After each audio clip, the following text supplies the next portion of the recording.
عمرك سألت نفسك الدهون اللي بنخسرها في التنشيف بتروح فين؟ الجسم بيتخلص منها ازاي؟ تعال أقولك العلم ورا التنشيف. بس قبل ما أقولك المعلومة ما تنساش تعمل لايك وتشترك في القناة. معاكم كوتش محمد. هنا بنخلي العلم بسيط.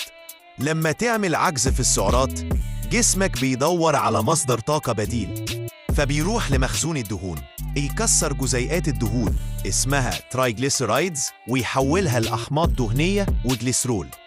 دول بيروحوا للعضلات عشان الجسم يحرقهم كمصدر طاقة.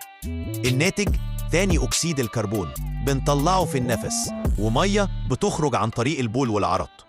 يعني أغلب الدهون اللي بتخسرها بتتنفسها حرفياً.